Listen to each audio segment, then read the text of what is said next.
LeBron James, the king, the GOAT, my hero, proved last night that he may in fact be Superman as well as he put up 46 points in the Cavs' Game 6 win over the Celtics. We'll see if TD Garden continues to be the Cavs' kryptonite this postseason or if LeBron puts on his cape and soars to his 8th straight finals. Think about that for a second. That is crazy. Game 7 tomorrow night is going to be epic. I am already nervous and excited. I can't wait. But right now, welcome to Halftime Live, everybody. I'm your host, Jason Zone Fisher. And this is actually my last game that I'll be hosting for the next couple of weeks. I'm about to have a kid next week. Crazy. Well, technically, I'm not the one having the kid, but I am about to become a dad. I can't wait for baby LeBronica to get here. You'll be in good hands while I'm away, but let's make today's game one to remember because I'm going to miss you guys. I hope you miss me too. I want you to earn some cash here today. Now, we're coming at you during the Royals-Rangers baseball game, a classic bitter rivalry between Kansas City and Texas. All right, fine, these teams don't hate each other, but they both could use a win as they're both on the wrong side of 500. Right now, we are in the bottom of the third inning, 2 outs. Texas trails Kansas City 3-1. In case you're still recovering from the Cavs game last night, like I am and need a refresher, we're a live sports trivia game show where you answer questions to win real money. I'll be hurling 12 pitches in the form of questions today for you to knock out of the park. Each question has 3 answers to choose from. Only one of them is correct. Hit 12 home runs and you'll be rewarded with our grand prize, which today is 400 Royals, 400 Rangers. That's $400. This afternoon, we've got over 3,100 players in our game, including D-Bye, Mr. Rooney, Smop51, Cubs 6678, David M., Gleichter, D. Fresh, and Baby Spleef. What up, everybody? Thanks for being a part of the fun here at Halftime Live, especially in these early days. We really appreciate you, and I want to pay you for being here. All you got to do is get all my questions right. So are you ready to get your weekend started by making it rain? Well, grab your umbrellas, because the money storm is thundering with question 1. Which of these NHL teams is based out of Philadelphia? The Red Wings, the Flyers, or the Bruins? In West Philadelphia, born and raised. Well, not born and raised, but which of these teams plays its home games in Philly? It's the remix. All right, even if you don't know much about hockey, you should be able to get this one right.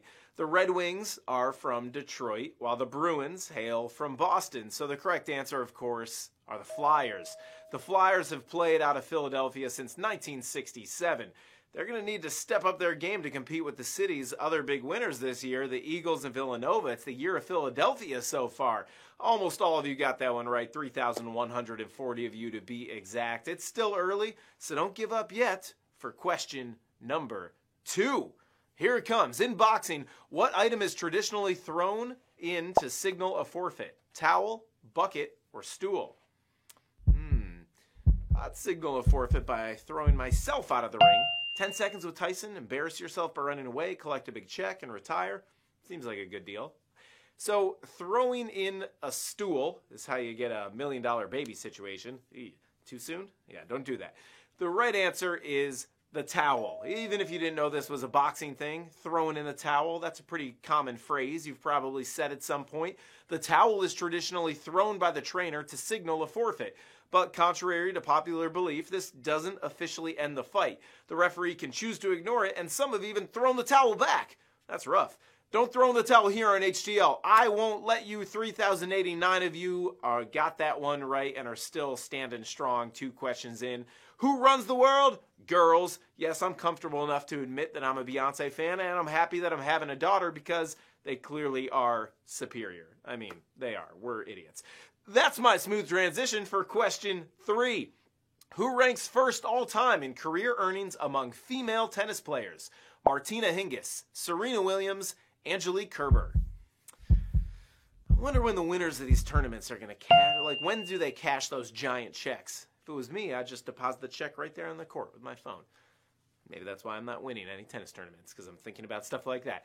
All right, this one should be pretty easy. Hingis ranks 8th in prize money among female players with just under $25 million, while Kerber is 12th with over $22 million. Serena Williams is clearly the GOAT as she sits atop the leaderboard with over $84 million in career earnings. Whew! Maybe we'll have an HTL millionaire one day. If that's the case, I got to stop hosting and start playing. 2,998 of you got it right. With less than 3,000 players still in this thing, we turn to baseball's favorite number for question 4. Who was the last MLB player permitted to wear Jackie Robinson's league-wide retired number 42? Mariano Rivera, Mo Vaughn, Dave Henderson. 2 Mo's and a Dave. Sounds like a new NBC sitcom. I'd probably be the only one watching. I already see it being canceled. When Jackie Robinson's number 42 was retired league-wide in 1997, players who already wore it were allowed to retain it, with the understanding that no more would follow. All 3 of these guys wore number 42, but it was Mariano Rivera, who retired in 2013, who was the last man standing. If you were a batter and you heard Enter Sandman playing at Yankee Stadium, it was pretty much game over for you. 2,665 of you still standing strong, but for over 300 of you, this could mean game over for you unless you have an extra life, which you can easily get by inviting your friends to play Halftime Live. There's a button. It says invite. You text them, say, yo, help me out. I want to win some money. I want you to win some money. It's the right thing to do. Do it, people. All right, it's time to take our recent trip back in time for question 5. Who won the AFC North in the 2015-16 season with a 12-4 record? The Steelers, the Ravens, or the Bengals? I can tell you who didn't win the AFC North title. My Cleveland Browns. They've never won the AFC North and last won the AFC Central in 1989. Why do I root for them again? The Ravens had a down year and only won 5 games in 2015-16. Both the Bengals and the Steelers qualified for the AFC playoffs that season. The Steelers earned a wild card berth with a 10-6 record, while the Bengals won the division with a 12-4 mark. But as we've learned before, the regular season doesn't mean that much since he fell to the Steelers in the playoffs. Hopefully you didn't fall to this question, but it looks like most of you did. Over 50, I'm bad at math. Over 1,800 of you got that one wrong. Crazy. 739 of you survived question 5 and got it right. Good for you. Again, hopefully some of those players who missed that have an extra life so you can stay in this thing. I don't want to see you go so soon. I want to give you cash. Like I said, it's my last game for a couple weeks. I want you to win. Come on. All right. We turn to a different kind of baseball strike for question 6. When did the last strike in Major League Baseball end? 1995, 1990, or 1985? Luckily, there hasn't been a baseball strike in at least a couple decades. I mean, what would we do if we couldn't watch all 162 baseball games in one season? So many games. The MLB had a strike in 1985 and a lockout in 1990. But the most recent and 8th work stoppage in MLB history came in 1994-95. The 94 season was canceled after 113 games, including the postseason. And teams played just 144 games in 95 after the strike ended on April 2nd, 1995. I promise you, we won't ever go on strike here at HTL. Maybe paternity leave, but no striking.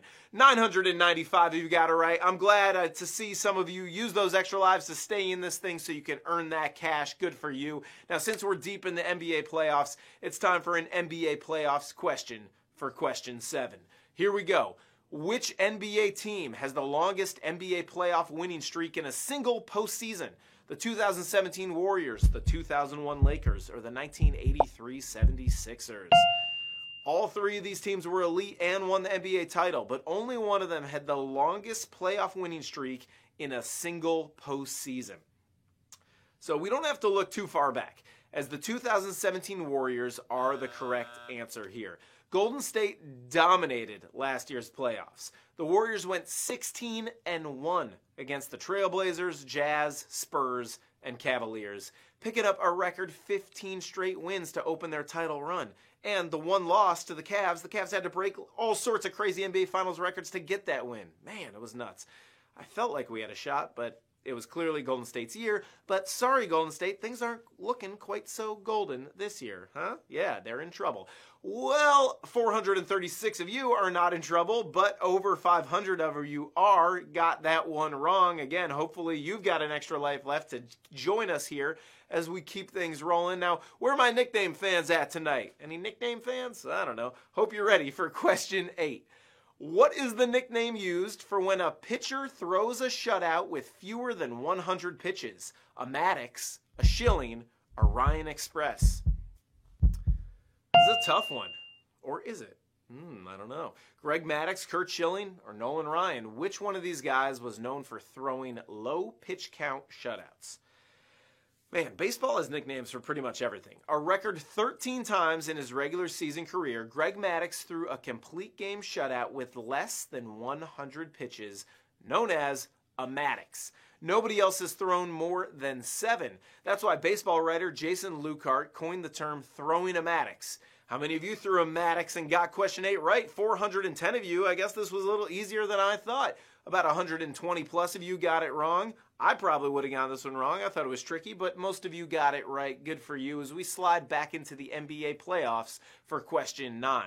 Which NBA team holds the record for most playoff appearances? The Spurs, the Lakers, or the Celtics? This is a tough one as all these teams are NBA playoff titans. Well, at least the Lakers used to be. While the Spurs simply do not miss the playoffs in today's game, they are well behind the Lakers and Celtics with 38 career playoff appearances. LA and Boston are in a tier by themselves with 55 and 60 playoff appearances each. But the winner here is the LA Lakers. LA holds the NBA record with 60 playoff appearances. Can't believe it wasn't the Celtics, but I do always like rooting against Boston. 130 of you got it right. Most of you did think it was the Celtics. I know, they've got the most championships, but the Lakers have been to the playoffs the most. Okay, 130 of you survived a tricky question number 9. Trivia guru, I think you're still in this thing. Jay Brownie, VTF Frosty. Good luck, guys. Let's see if you can go all the way from the best on the hardwood to the best at the plate for question 10. Which of these Yankees legends has the most career World Series RBIs? Mickey Mantle, Lou Gehrig, Yogi Berra. If I had to pitch to any of these guys, I'm pretty sure I'd just go the intentional walk route. These guys all could hit the long ball. All right, so only 5 World Series RBIs separate all 3 of these Hall of Famers. That's crazy. And just 1 RBI separates first and second. But the man who George Costanza wanted to name his son 7 after is the right answer, Mickey Mantle. Mantle played in 12 World Series for the Yankees, and his 40 RBIs are the most by any single player. Must be nice to be a Yankees fan. It's pretty much like rooting for the casino in blackjack. 55 of you got that question right. A lot of you thought it was Yogi Berra. He leads in great quotes, but not in getting this one, whatever, you know what I'm talking about. 55 of you got that one right. All right, 2 questions left. Who's going to earn that cash? From the Big Apple to Beantown we go for question 11. Who is third on the Boston Celtics all-time leading scorer list? John Havlicek, Larry Bird, Paul Pierce. 3 of the greatest players in Boston Celtics history. But think to yourself, of these 3, who has scored the least? Okay, John Havlicek is actually first on the list. He played 16 seasons in the NBA, all with the Celtics. The truth, Paul Pierce is second in Celtics history after spending 15 years with the team, meaning the correct answer is Larry Bird. Larry Legend is third on the Celtics all-time scoring list. I hear some of you out there cursing yourself that you got this one wrong. You came so far, finishing 1 question short. Hopefully you have an extra life so you can join us here at question 12 and earn that cash. 31 of you picked Larry Bird and got it right. All right. I don't want you to finish third. I want you to finish first and take home an HTL championship. Well, good luck, players. Will you make the 2-point conversion known as question 12 to win the game?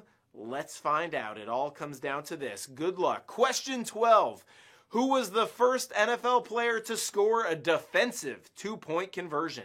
Stephon Anthony, Eric Berry, or Rondé Barber?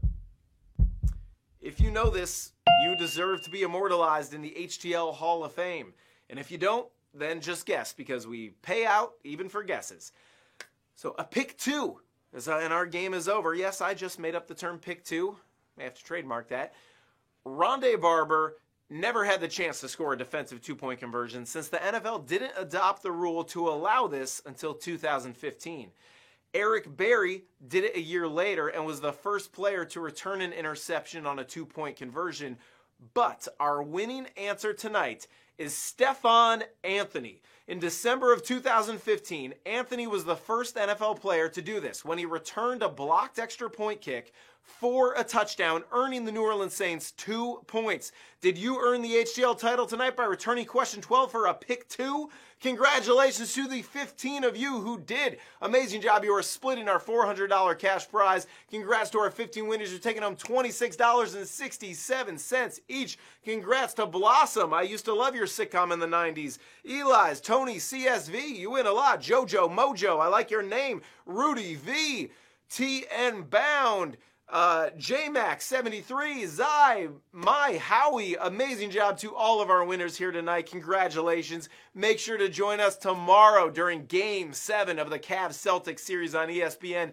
Tip-off is at 8:30 Eastern, 5:30 Pacific, and we'll be live during halftime. Well, not me, but Halftime Live will. I'm going to miss you guys while I'm off taking care of a baby. Crazy. Maybe I'll have little Abronica come co-host with me when I'm back in mid-June. Until then, I'm your host, Jason Zone Fisher. Thank you so much for playing, and come back tomorrow at Halftime Live. Go Cavs!